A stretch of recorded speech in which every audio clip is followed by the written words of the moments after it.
When billionaires are involved in a relationship that's meeting its end, the amounts of money changing hands can be absolutely incredible. Ending a marriage is a costly process, especially for the richest people on Earth. Here are the most expensive divorces in history. There are certain family names that just scream money, and Disney is one of them. Roy E. Disney was Walt's nephew, and the last of the immediate family to be directly involved with the company. In 2007, his personal wealth was estimated to be about $1.3 billion. Roy married his first wife, Patricia, in 1955, and they remained married for 52 years until he suddenly filed for divorce, citing those pesky, irreconcilable differences. If you're thinking it's a little suspicious that a 77-year-old man would suddenly get tired of his wife for no reason, you're right, as Roy married someone else a year after the divorce. He and his new wife, Leslie, shared a love for sailing, and they even worked together on a sailing documentary after getting married, though Roy passed away shortly afterwards in 2009. So how much is 52 years of marriage worth to a billionaire scion of a famous family? About $600 million, apparently. That downgraded Roy Disney from billionaire to mere multi-millionaire and knocked him off of Forbes' list of the richest people in the world. If you need a refresher about Tiger Woods' divorce from Elin Nordegren, the basics are simple. In 2009, Woods was the #1 professional golfer in the world, and possibly the wealthiest athlete as well. But then he became engulfed in a scandal when a late-night car crash led to some unsavory revelations. He eventually confessed to having affairs with multiple women and generally being a pretty bad husband. That behavior cost Woods big time, as his divorce settlement paid out $750 million to Nordegren and came with a list of other restrictions for the golfer. For example, he was explicitly forbidden from bringing any of his girlfriends around his children unless and until one of them became his new wife. The enormous sum paid out to Nordegren can be explained by her agreement to never speak publicly about her husband's behavior. In other words, it's essentially hush money, and probably a bargain in that regard. Woods lost $35 million in sponsorship deals in the wake of the scandal, as he needed to rebuild his image and his golf game. He simply couldn't afford to have his ex-wife telling eye-popping stories about his bad behavior. Harold Hamm owns about 75% of the independent oil company Continental Resources, and he's currently worth about $9.4 billion.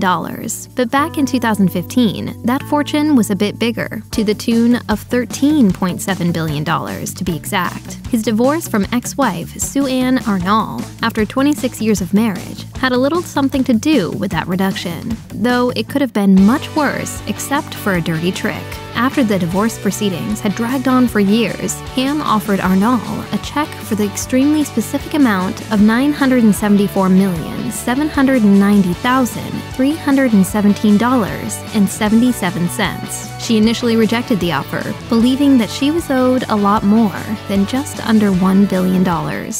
You see, that $1 billion is a mere fraction of her ex-husband's wealth. But then she cashed the check, which was a strategic error, as Hamm immediately filed a motion arguing that Arnall had accepted his terms for a settlement and thus shouldn't get anything more. The courts eventually decided in Hamm's favor, leaving Arnall to lick her wounds. She then took the only revenge she had left, as she spent some of her money on a successful effort to get the judge who presided over the divorce ousted from his seat.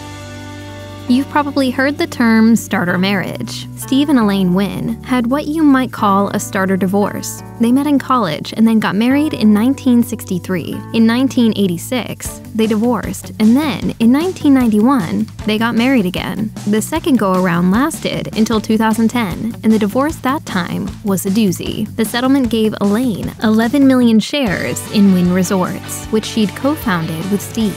That left the exes with about equal shares in their company. Steve also sold off some of his shares to add cash to the settlement, bringing the total value of Elaine's divorce settlement to about $850 million. Then in 2012, Elaine wanted to sell some of her shares, but the board wasn't happy about it. She sued, and then she was removed from the board as a result. But the saga didn't end there. In 2018, Steve was accused of sexual harassment, and as a result, he stepped down as CEO and chairman, and he sold all of his shares in the company.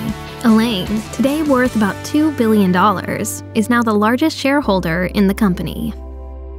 Bernie Ecclestone is the former chief executive of the Formula One Group, and his net worth is estimated at about $3.5 billion. In 1984, he married former model Slavica and they seemed pretty happy for 24 years. That is, until she filed for divorce in 2008 when she was 50 and he was 78. Slavica initially walked away from the divorce with $4 billion, but that was later downgraded to an estimated $1.2 billion.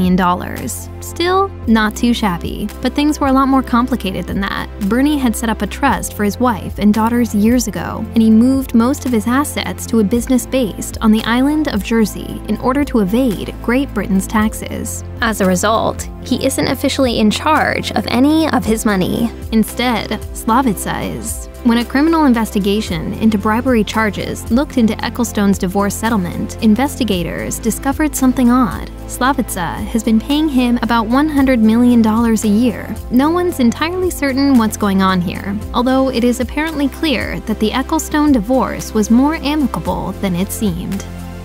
Rupert Murdoch is a serial monogamist. He married his first wife, Patricia Booker, in 1956. They divorced in 1967, and a year later he married Anna Maria Torv. This was long before he became the astronomically wealthy businessman we know today. After more than 3 decades together, Murdoch and Torv divorced in 1999, and the settlement was reportedly worth about $1.7 billion. Much of that money was actually put into a trust for the couple's children. You might think that such a costly breakup would put Murdoch off of marriage forever, but not so much. Just 17 days after his divorce with Torv was finalized, he married Wendy, 38 years his junior. They remained married for 14 years, announcing their divorce in 2013. Murdoch had learned one lesson from his history, as it turned out that he and Dang had signed a prenuptial agreement along with 2 postnuptial amendments that dictated how their assets would be split. There were still plenty of details to work out concerning custody of their children, living arrangements, and voting rights on the shares of the family trust. But overall, it was a much less expensive divorce for Murdoch this time around. 3 years later, he got married again to model Jerry Hall.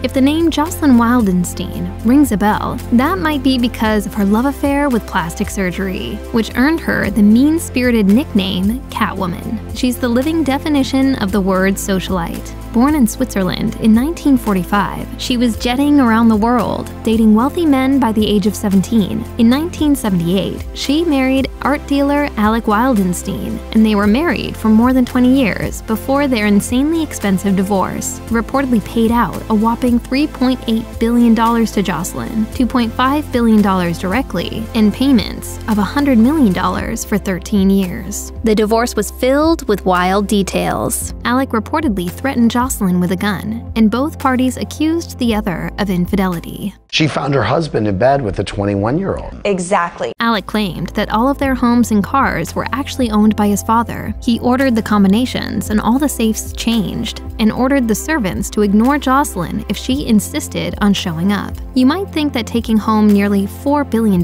would be enough to set you up for life, but somehow Jocelyn Wildenstein managed to squander it all. In 2018, she filed for bankruptcy, claiming to have exactly $0 and to be living off of a $900 monthly Social Security payment. The current record holders for most expensive divorce have quite a bit of runway between them and the runners-up. In 2019, Jeff Bezos' ex-wife, MacKenzie, received about $35 billion in their divorce settlement, and Jeff didn't even have to go out of pocket to pay her, as MacKenzie received her settlement in the form of 4% of Amazon stock. This settlement made MacKenzie Bezos the 3rd richest woman in the world overnight. Despite clear evidence that the root cause of their split was infidelity on the part of Jeff, their divorce has been remarkably friendly and smooth. One reason for that is probably because they have very complicated and intertwined financial lives. MacKenzie was a big part of the early days of Amazon, and trying to deny her that credit would probably not be worth the effort, even if Jeff had been feeling vindictive. In this case, maintaining a friendly public relationship is simply good business for both of them. Even though MacKenzie Bezos appears to be giving up much of her share of the couple's vast fortune, she said she was, quote, grateful and excited to put the divorce behind her. Craig and Wendy McCaw may not be household names anymore, but for a brief, shining moment, they were famous for going through one of the most expensive divorces ever. The couple met in college and married shortly after graduating. At the time, they weren't poor by any means, but they weren't quite billionaires yet. Craig made his money by buying cellular communication businesses, which he turned around and sold to AT&T for $11.5 billion in 1994. Probably not coincidentally, the couple separated not long after, filing for divorce in 1995. Then they began arguing vigorously about how to divide up the empire. They lived in Washington, a community property state, but Craig argued that his investment stemmed from money passed to him by his father, and thus should be considered prior wealth, not subject to divorce decree. The battle was brutal. The McCaws were known for their love of privacy, but now they suddenly had almost every aspect of their lives exposed to public scrutiny. In the end, Wendy walked away with $460 million. Since then, there's been good news and bad news, as they remain friends and even work together, but the value of their companies declined precipitously, and neither is as filthy rich as they once were.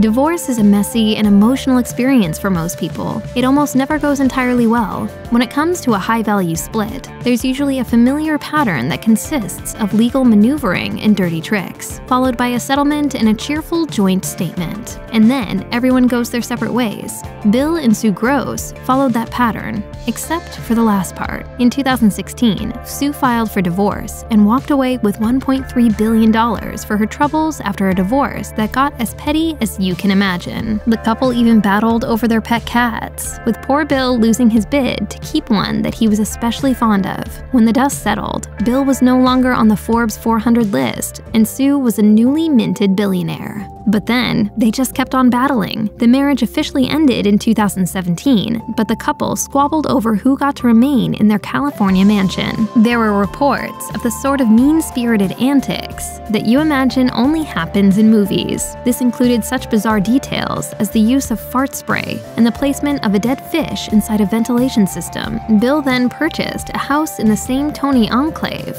and hired a security team to spy on his ex-wife and her family. Billionaires. They're just as petty as us, or perhaps even more so. Check out one of our newest videos right here, plus even more grunge videos about your favorite stuff are coming soon. Subscribe to our YouTube channel and hit the bell so you don't miss a single one.